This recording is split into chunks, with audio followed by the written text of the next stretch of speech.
Então, uma boa noite a todos, que possamos ter momentos agradáveis de reflexão em torno desse tema tão interessante, como a Lia falou.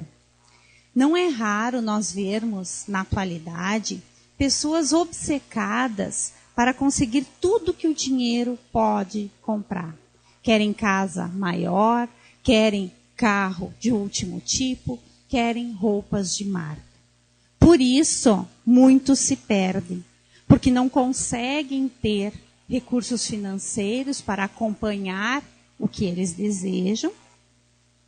E outros, então, querendo parecer o que não possuem condições financeiras para tal, também acabam se perdendo. O certo é que a obsessão por bens materiais, em quase todas as situações, nos afasta das coisas mais importantes da vida. Coisas que o dinheiro não pode comprar. A gente sabe que tem bastante situações, bastante sentimentos que podemos dividir, que não são compráveis, mas nós escolhemos 3 situações bem específicas para as reflexões dessa noite. A primeira dela, então, é a união familiar. E para isso eu vou começar contando uma história. O administrador Stephen Kunitz, que é colunista da revista Veja, escreveu na edição de fevereiro de 2002 o seguinte: há 20 anos eu presenciei uma cena que modificou radicalmente minha vida. Foi um almoço com um empresário respeitado e bem mais velho que eu. O encontro foi na própria empresa. Ele não tinha tempo para almoçar, nem com a sua família, nem com seus amigos. Os seus amigos tinham que ir até ele para ter a sua companhia. Seus olhos estavam bem estranhos.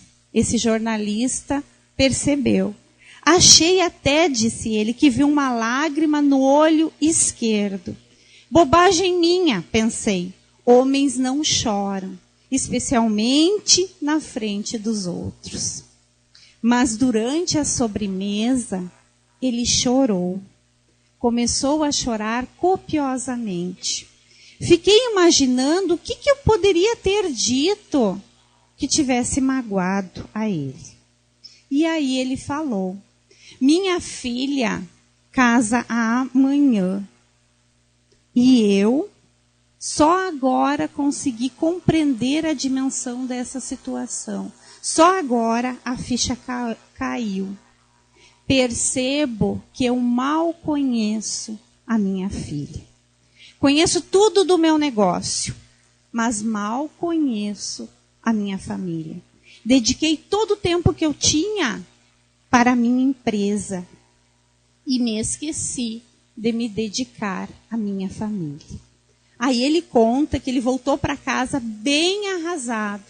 E aquela situação, aquela cena, lhe tocou tanto que ele ficou muitos dias pensando naquilo. E ele prometeu a ele mesmo e à sua esposa que ele jamais aceitaria ter uma vida parecida com a que desse empresário. Conhecer a família, em primeiro lugar, não é uma situação aceita por todos. Normalmente a discussão que vem à tona é como conciliar família e trabalho. Será que a gente consegue? O cinema americano vem mostrando vários filmes em que o tema central são cenas onde as crianças se preparam para espetáculos próximos do Natal, ou um jogo de futebol importante, e o pai não consegue chegar a tempo. Aí, no outro dia, inventa algumas desculpas, se explicando para o filho. Se ele tivesse colocado a sua família em primeiro lugar, será que ele não teria chegado a tempo? Será que ele mesmo não teria levado pessoalmente a criança ao evento? Será que ele não teria dado para aquela criança toda a atenção necessária para aquelas angústias que iniciam antes de qualquer espetáculo, antes de qualquer jogo importante? Colocar a família em primeiro lugar tem um custo. E nem todos de nós gostam de arcar. Porque implica menos dinheiro, menos fama, menos projeção social. Mas nessas horas, a gente tem um consolo muito interessante que vem de um velho ditado. Nenhum sucesso na vida compensa um fracasso no lar. De que adianta ser um executivo bem-sucedido se não conhece a própria filha e acaba chorando durante um almoço para pessoas, desabafando com pessoas que ele mal conhece. O lar é o cadinho redentor das almas endividadas. Não é à toa e não é sem um objetivo maior que a gente se encontra no lar que a gente está, convivendo com as pessoas que nós convivemos. Mesmo que muitas vezes nem a gente acredita como que foi parar naquela família. Mas são as pessoas certas, no lugar certo. E ela merece o nosso investimento. Nosso investimento de carinho, de afeto e de tempo. Os que compõem o lar, então, são os marcos vivos das primeiras e grandes responsabilidades do espírito encarnado. Então vejam, André Luiz coloca como uma das maiores responsabilidades que nós temos enquanto aqui encarnados.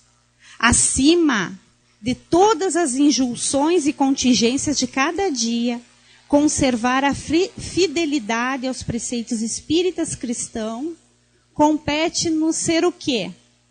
O cônjuge generoso e o melhor pai. O filho dedicado e o companheiro benevolente. E não tem como ter tudo isso a não ser que a gente se dedique. E dedique tempo. Investir na família é difícil? Não, mas dá trabalho. A gente vai ter que se esforçar.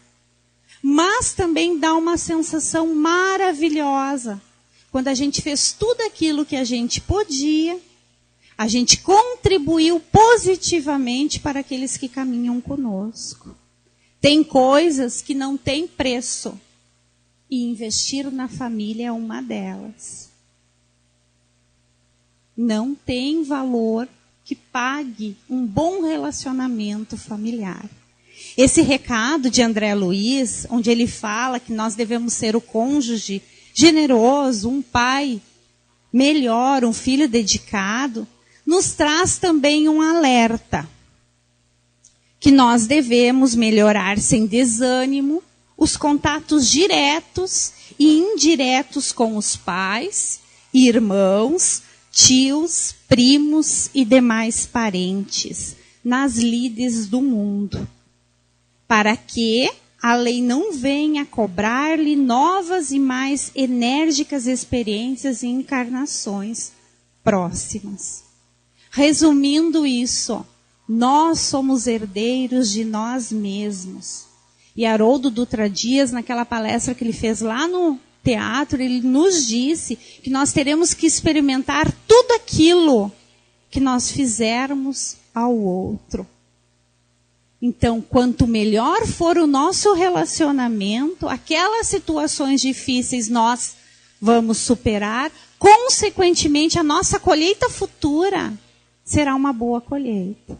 Agora, se a gente ficou com situações inacabadas, justamente com aqueles nos quais a gente tem a nossa maior responsabilidade, nós voltaremos e reiniciaremos aquilo que não foi bem sucedido, aquilo que não foi bem resolvido.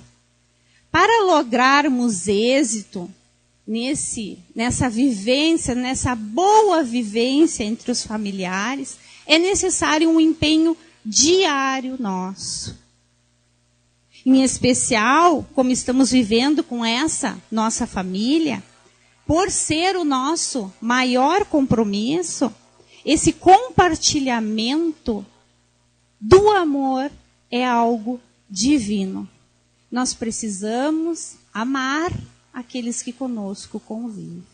Por que é divino? Vejam o que Joana de Ângeles, no livro Garimpo de Amor, nos diz. Que o amor é a mais sublime manifestação do pensamento de Deus. Portanto, o amor é de origem divina, que deve ser preservado com alegria e distribuído com exuberância.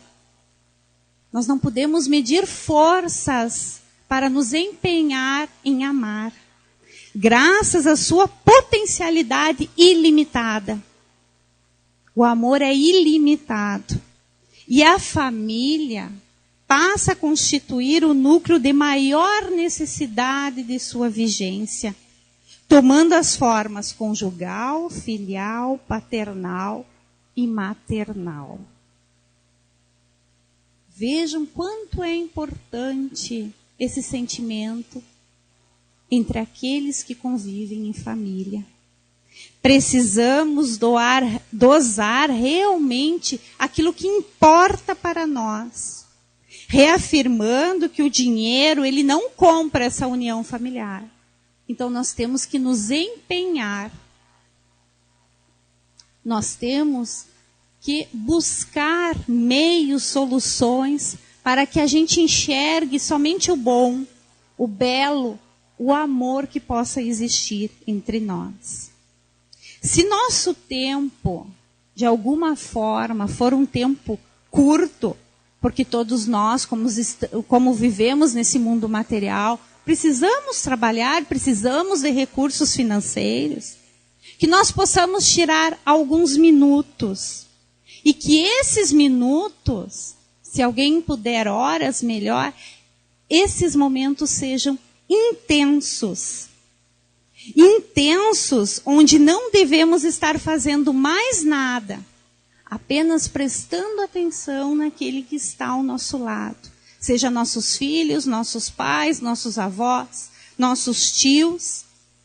Não adianta, não vai contar como tempo investido na família, aqueles minutos que a gente lê jornal, que a gente lê um livro, que a gente olha novela, que a gente não está prestando atenção naqueles que convivem conosco. Esses pequenos momentos, eles serão momentos únicos, que farão parte da nossa história, porque nós vamos dividir algo. Nós e a família, nessa convivência, vamos dividir. E nesses momentos, inclusive, a espiritualidade pode nos ajudar. Porque nessa hora nós podemos ser os instrumentos da espiritualidade ou também o nosso familiar. Porque na hora da conversa, do diálogo, nós vamos nos despir interiormente. Nós vamos mostrar aquilo que precisamos, quem sabe um conselho, e é nesse momento que a espiritualidade se faz presente e nos intui, nos sugere um meio de ajudar, de cooperar. E também um momento em que a gente vai desfrutar deste alimento que Joana nos diz ser ilimitado, que é o amor. A segunda situação, então, é a verdadeira segurança.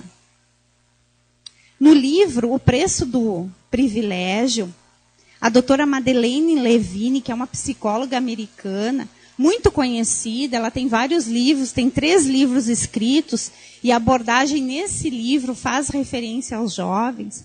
Ela nos diz que quando se perguntou a estudantes da década de 60 e do início da década de 70, por que eles cursavam faculdade, a maioria respondeu que o motivo que o principal motivo era se tornar alguém culto ou criar sua própria filosofia de vida.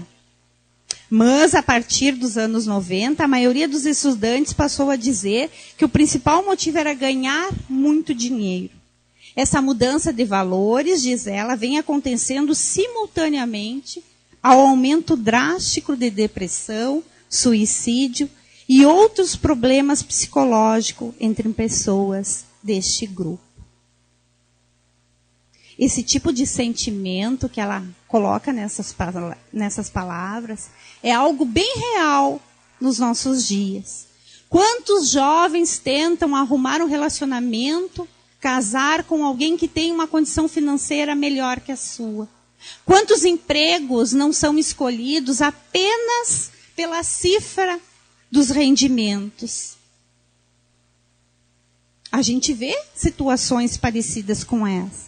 Mas será que isso tudo vai resultar num futuro seguro? Onde não haverá tristeza, onde não haverá dores, problemas para serem resolvidos? Nós sabemos que não. Um futuro seguro significa bem mais do que acumular dinheiro, projeção social ou condição financeira boa. Porque a gente sabe que o dinheiro ele pode ser roubado, ele não cura, ele não ajuda no tratamento para curar muitas doenças. Ele não resolve os nossos problemas, nem previne a morte. E nem serve de segurança para um futuro garantido. Porque a gente vê, a gente acompanha os noticiários e conhece bilionários que do dia para a noite ficam com bem pouco perto daquilo que tínhamos. Precisamos ressaltar aqui que não é errado ter dinheiro, mas sim o que a gente faz dele. Como que nós empregamos e o valor que a gente dá a ele. O Espiritismo não nega a importância do dinheiro. Apenas dá a ele a importância que ele deve ter, que é uma importância secundária. O dinheiro não significa um mal. Todavia, o apóstolo dos gentios nos esclarece que o amor do dinheiro é a raiz de toda a espécie de males. Então, a importância material, ela vai ser sempre uma importância secundária. A nossa primeira importância deve ser sempre o nosso melhoramento íntimo, a nossa melhora como seres humanos. Para isso, a gente deve fazer boas escolhas. E fazendo boas escolhas, a gente faz boas escolhas quando a gente faz o bem. Quando a gente opta em ser uma pessoa boa. O dinheiro, ele tem um poder neutro. Nós que damos o objetivo útil ou não a ele. Consequentemente, nós somos responsáveis para o fim que a gente dá ao dinheiro. E essas situações que a gente está falando aqui, vai também de encontro com aquilo que a gente falou na primeira situação. A nossa real, verdadeira segurança vem de conhecer Deus e seus propósitos. Quem nunca leu esse trecho do Evangelho, onde diz, não entesoureis para vós tesouros sobre a terra, onde a traça e a corrosão consomem, e onde os ladrões arrombam e roubam. Entesourai para vós tesouros no céu, onde nem a traça nem a corrosão consome, e onde os ladrões não arrombam nem roubam. Pois onde está seu tesouro, ali estará também o teu coração. Então, aonde a gente empenhar os nossos esforços, aonde a gente se empenhar em valorizar o que é bom, a questão espiritual, ou só a vivência material. Ali, nos nossos interesses, naquilo que a gente tem valorizado, é que estará o nosso coração. Tem muitas pessoas que pensam que Deus não deveria se envolver nos negócios dos homens. E seus desígnios e suas leis deveriam ficar restritas às pessoas que têm uma religião ou aos religiosos. No entanto, é preciso que a gente lembre que Deus é verdadeiramente o dono de tudo. Tudo pertence a Ele. E nós somos meros inquilinos. Que um dia nós vamos deixar este plano e vamos voltar para a nossa real pátria. Então nós precisamos olhar o mundo material com outros olhos. E valorizar aquilo que realmente vai conosco. O que realmente, o tesouro que ninguém rouba de nós. Aquilo que a gente traz guardado dentro do peito. E mais ainda, se a gente se considera cristão por seguir os ensinamentos de Jesus, o nosso compromisso é ainda maior. Porque o próprio Jesus nos afirmou que um dia nós seremos chamados pelas leis divinas a darmos contas da nossa administração, pois tudo é um empréstimo de Deus para nós. Gratidão a Deus por tudo que nos concede e fé em suas leis e seus desígnios é o nosso porto seguro. É aonde a gente pode ir, porque lá com certeza nós estaremos amparados, confiando em algo além do que vemos, além daquilo que nós tocamos. Nós vamos conseguir as forças para passar pelas dificuldades, pelas situações que a gente tem que superar, por aquilo que cabe a nós conquistar. A terceira situação é a satisfação pessoal. E a satisfação pessoal, o que ela traz? Ela traz a felicidade. E o que eu preciso para ser feliz? O que eu preciso para me sentir feliz? Todos nós temos condições de ser feliz nesse plano. Não uma felicidade total, mas uma felicidade relativa. E a gente busca isso. Orson Peter Carrara, em um texto que foi publicado aqui no Jornal da Casa, no Seara Espírita, nos presenteou com uma fórmula matemática, onde ele mostra o que é preciso para a gente ser feliz. Essa fórmula pertence ao Ayrton Pereira. Então, eles nos dizem, e essa fórmula ele tirou lá da questão 922 do Livro dos Espíritos. Ele nos diz que felicidade, o F ali, é igual a PN mais CT mais FF. E agora a gente vai ver o que quer dizer cada uma dessas letrinhas. Então, a primeira é felicidade. É o que todos nós almejamos. Todos nós queremos ser felizes. PN, então, é a posse do necessário.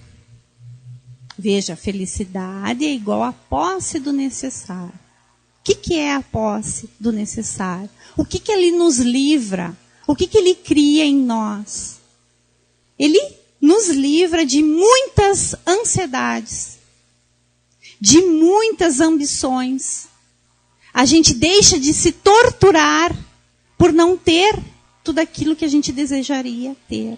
A gente se sente satisfeito em ter aquilo que é necessário para nós vivermos.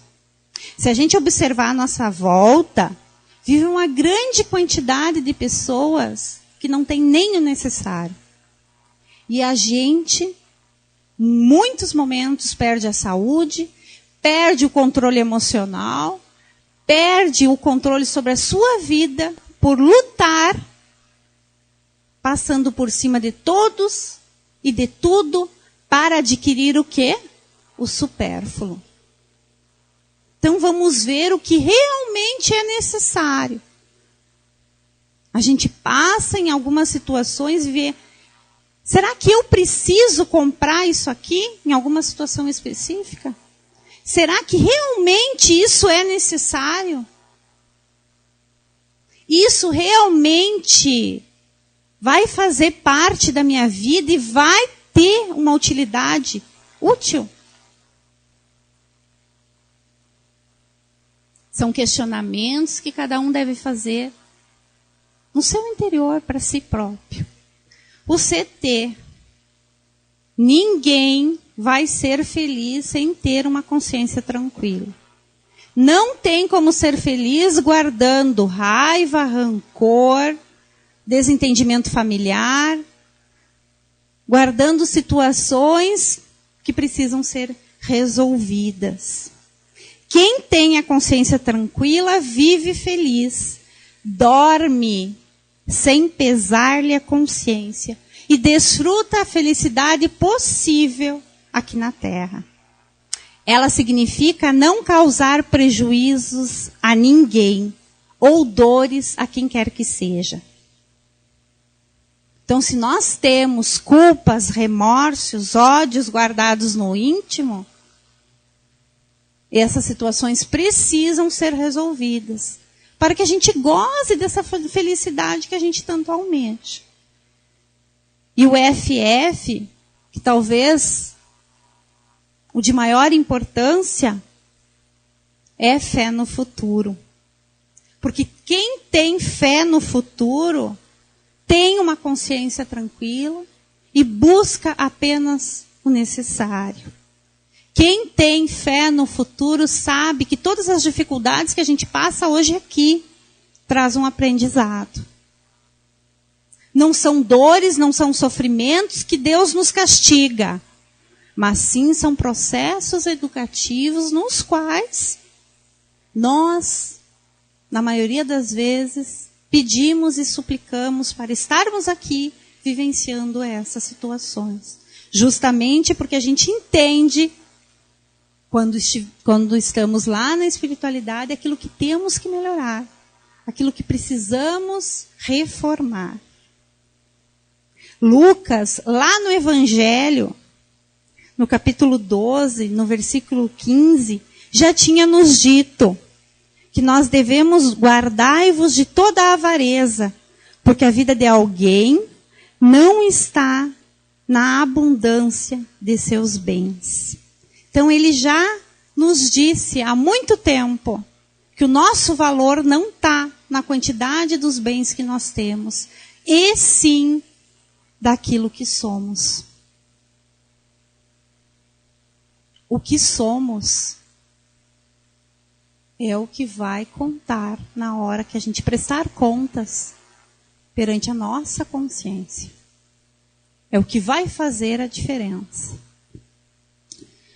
Conta-se que certo dia perguntaram a Buda se ele era Deus. O Senhor é Deus? Ele disse não. Então é um anjo? Ele disse também não. E por que é tão nobre, tão puro e tão fulgurante? E ele respondeu, porque estou desperto. Despertar é começar a pensar em si mesmo. O que faz, o que deseja, quais os propósitos que almeja atender em sua vida e as finalidades que se destinam. Chegou o tempo, meus amigos, que nós precisamos buscar forças e nos empenhar aos máximos para nos melhorar. Se queremos gozar o planeta de regeneração, precisamos estar aptos para lá habitar. E para isso, o nosso ser tem que ser melhor. Haroldo Dutra Dias nos diz também que o objetivo principal das religiões, o objetivo da doutrina espírita, que o objetivo da doutrina espírita não está em situações grandiosas, em palestras fenomenais, em situações bem que gerem bastante euforia. Mas o objetivo maior da doutrina espírita é acordar em nós o anjo que dorme. Então esse é o convite para essa noite.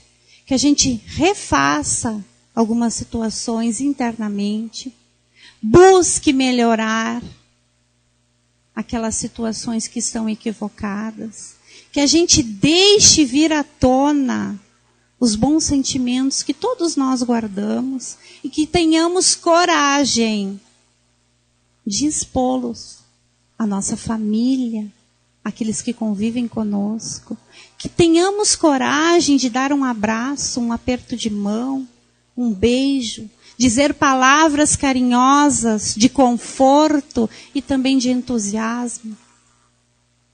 Que possamos nos permitir que o amor venha à tona.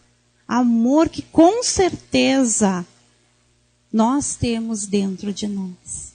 Gostaria de desejar a todos muita paz e um resto de semana maravilhoso para todos. Que assim seja.